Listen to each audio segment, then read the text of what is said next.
Hello, I'm Jennifer Jean, and today I'm going to be talking about my poem, Hope is Not Cancelled, which was originally published in Solstice magazine. Usually in video segments where I discuss my own poems, I discuss why I wrote the specific poem, and most of all, why I made the choices that I made within that poem, from line breaks to word usage, tone, to which titles I rejected. I'm going to be talking about that today, which images I rejected, which endings I rejected and then brought on, and why. Sometimes I even go into workshopping advice I'm glad I followed and workshopping advice I'm glad I ignored. You can find these video segments on my Jennifer Jean Writer Patreon page, which is a great resource for people like you who are doing the hard work of making their poems into their best selves. So I wrote the first draft of Hope is Not Cancelled before the pandemic hit. And I'm mentioning that because that title should be some kind of giveaway that it's related to the pandemic. So I wrote it in, before, I guess at the end of 2019, beginning of 2020. And it started off as a sort of moon shadow gratitude vow. So hopefully you're familiar with that song, Moon Shadow by, I believe, Cat Stevens. It's like, I'm not going to sing it, but he goes on and he's saying, how grateful he is for the various things that he doesn't have to do because he doesn't have his eyes or his hands or whatever. So go listen to it and you'll know what I mean. Um, and it's a gratitude vow, my poem, in the face of persistent lack. I wanted to express that sentiment in my Pacific Poem series, which I was writing this poem as part of, because that series explores poverty, my growing up in poverty and my family's ecological longing. And so there's a lot of lack there. And I just thought, why don't I bring in some gratitude? I wanted to, because that's how I genuinely feel much of the time, even though it seemed through that series that I did not. But just when I was finishing the final draft, the pandemic was well underway. I saw a headline. Actually, I think I saw several, but I definitely remember this one headline that told me, quote unquote, everything is canceled. And I just thought, no, no, no, no, no. Everything is not canceled. Hope is not canceled. Okay, so that's how I came up with that title. When I added the poem to the Pacific series, after the poem was published, it was published quite quickly, as many poems have been recently that are topical about the pandemic in Solstice magazine. As I said, I just tried to transplant that title into my series and it didn't work anymore. The poem worked, of course, because I had already thought of the poem as part of the series, had a place, but the title didn't work anymore. So I just changed that title to The Pacific, which many of the poems in the Pacific series share. You can look that up on my website if you like to see how many of them actually share that. And I really felt it was apt for the poem as it fit into the manuscript. So let's look at the poem itself. Okay, so you'll see I just have up there the Pacific. But I've advertised this as talking about Hope is Not Canceled, and I titled it Hope is Not Canceled. If you look way up there in the Word doc, whatever, I'm going to read it with the Pacific title. So, the Pacific. Without a boogie board, you'd fling your body into the curve of the Pacific. Without baby oil, you'd still burn and be tender for days. Without a blanket, you'd drop your faded Eddie shirt, sit or later shake it out and mop off the salt. Without shades, you'd razor your hand like a visor, squint at 5-footers rushing up at gulls.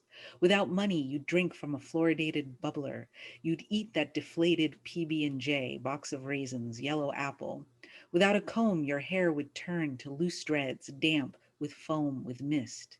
Without shoes, your hot, calloused, hobbling feet would be fleet, would crave the Pacific. Without a boombox, you'd hear other people's music. You'd walk the slanted shore till you found your music. Without somebody's love, there'd be a miracle. There'd be today. Okay, so let's break this down. Not the whole thing, but all of my little highlighted sections. I already talked about the title, so I'm not going to go into that. And here is the first word we have, without. That's a refrain throughout the poem. So that's a great um, little thing to do when you're trying to drive the energy forward in your poem, is to have a word or repeating phrase throughout. And this one's pretty significant because uh, it's emphasizing a feeling that I want to juxtapose with the gratitude. Okay. Without this, I'd still have that. Okay. And I don't say I would still. I tried not to use that word still because I thought that sounded awful. But I'm just saying, without this is the thing that I would do. So without the boogie board, I would fling my body, I'd body surf instead to the curve of the Pacific.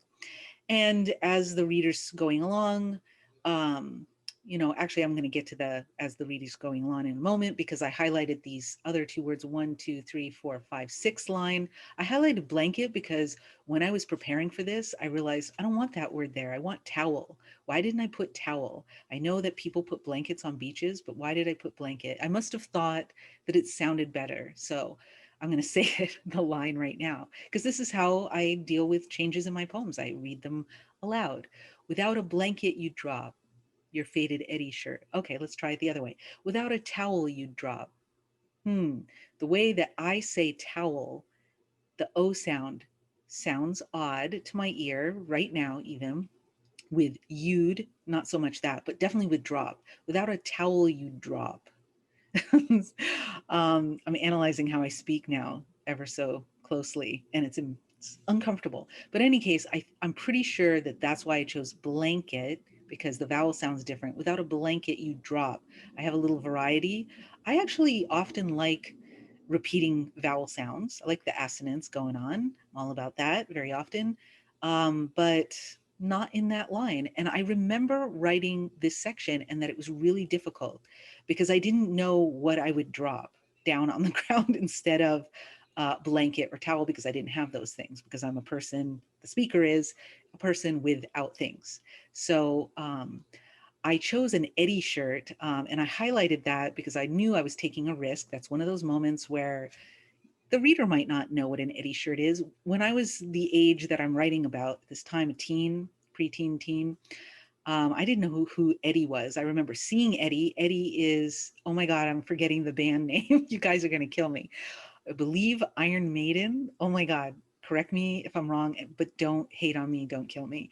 But I think he's that ugly, like skeletal dude that has, the big metal hair, not made of metal, but heavy metal music style hair. Pretty sure. And this isn't just an homage to my husband. I mean, that's totally outside the poem, but I wanted the speaker to have something that they put on the ground. It's basically with the shirt off their back. That's what I wanted. And I knew shirt, it was going to be a shirt, but I wanted it to be a kind of shirt emblematic of the era I'm talking about.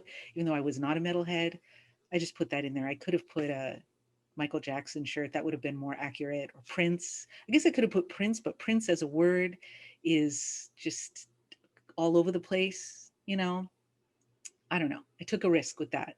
You can let me know if that risk paid off with Eddie. Okay. I liked the sound, and that's the other thing that made me choose the word Eddie, playing with those vowels. Your faded Prince shirt also doesn't sound that great. Your faded Eddie shirt, I don't know, to my ear. And that's what we're working with when we're writing poetry. What sounds good to our ear? So going down. Okay, so this is what I was going to mention earlier. It's right. It's not, no, is it right in the center of the poem? I'm not going to count the lines. You can. No, I'll do it. 1, 2, 3, 4, 5, 6, 7, 8, 9, 10, 11, 12, 13. Oh, yeah, this is in the middle of this poem. The without money, because that's the thing that the speaker is without throughout my book, but also especially throughout this poem. So I just said it right away. And I put it with gulls on purpose. Okay. So it says gulls, the 5-footers that are rushing up at the speaker and at gulls, seagulls, because they're scavenger birds. Okay. They take what they can get. Sort of like this speaker. So that's why I made sure that gulls appeared on that line. That was a conscious choice. Very, very proud of that little tiny choice. All right. So bubbler, that's also dating me because I think that's what we used to call it then. I don't know if what the kids call it these days. Now we're in the pandemic time when I'm recording this. I think nobody's drinking out of any kind of bubbler or drinking fountain of any kind. But, anyways, we called it a bubbler. And I put the fluoridated there because I think that was the first couple of years when they started fluoridating the water, at least in Los Angeles where I grew up. And I just thought that was an interesting detail and an interesting word. Again, a lot of vowels, fluoridated. I just like the sound. So I wanted a word there. And often when I write, I don't know about you, I have placeholders. Sometimes I'll put ellipses, in my draft to show that I know that a word needs to go there, a qualifier word, because this is a kind of bubbler. I could have just said bubbler, but I remember the feeling of wanting a word there, a certain kind of word that qualifies, but isn't an adverb of any kind. So yeah. All right. So, or the usual adverbs, what I mean. Okay.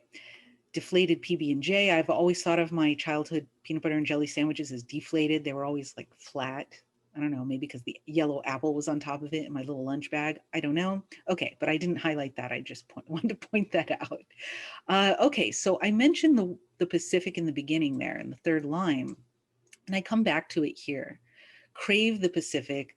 This little section, this is emblematic, core to the whole series, the poem series, the Pacific poems, the manuscript that I put together and have been sending out, but also for this poem. This is what I crave. I don't necessarily crave these other things, okay? I crave the Pacific. So that's something I wanted to emphasize. And I hope that comes through in this poem. All right, so music. This third to last line here. I posted this somewhere on some Facebook group and I received back a comment from someone that said, you should change, you found your song, and I thought about that for a long time, changing it. This is what I mentioned earlier about getting workshop. This was not a workshop advice, but pretty much like a workshop advice, why do you have music? You already have music up here. Um, I had it song for a while and I just couldn't bring myself. I like repeating words. If you know my poetry, that's just something I like to do because I feel like it creates a thread. I mean, I did it with the word without, I had more of a reason with that word, that refrain. But I have music here. You'd hear other people's music. So I wanted to contrast other people's music with your music. Just saying your song. Also, it had a tiniest bit of triteness sounding to it. And this is already a gratitude poem, which can just jump right on over into the waters of trite. And I just didn't want it to. So song, I just got it out of there. I was back and forth with it.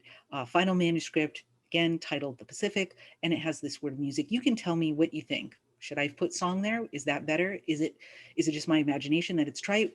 It could be. I mean, this is what we're talking about when we're talking about poetry. We're talking about making choices, um, and those choices are definitely subjective, and that's what this is. So what's trite and what's not trite? A subjective determination. For me, song was trite. Okay, this is another change that I made.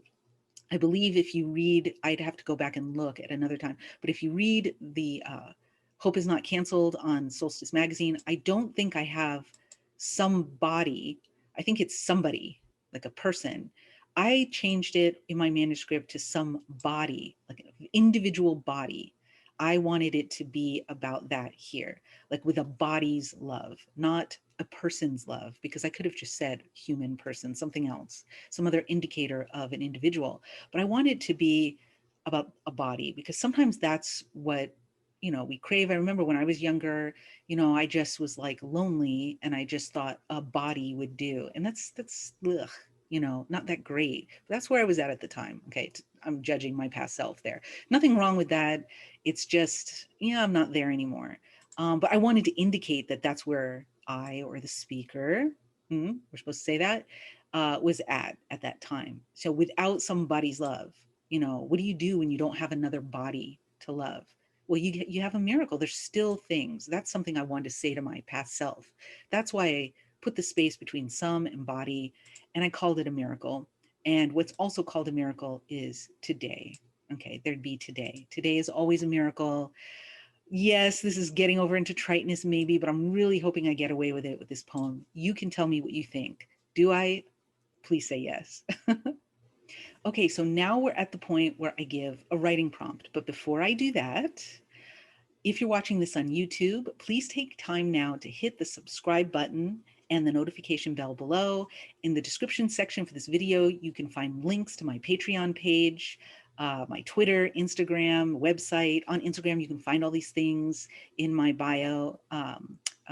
Yeah, the link in my bio. All of my exclusive poetry and creative community related content is available to patrons on my Patreon page, and all kinds of content is available for all kinds of subscription prices.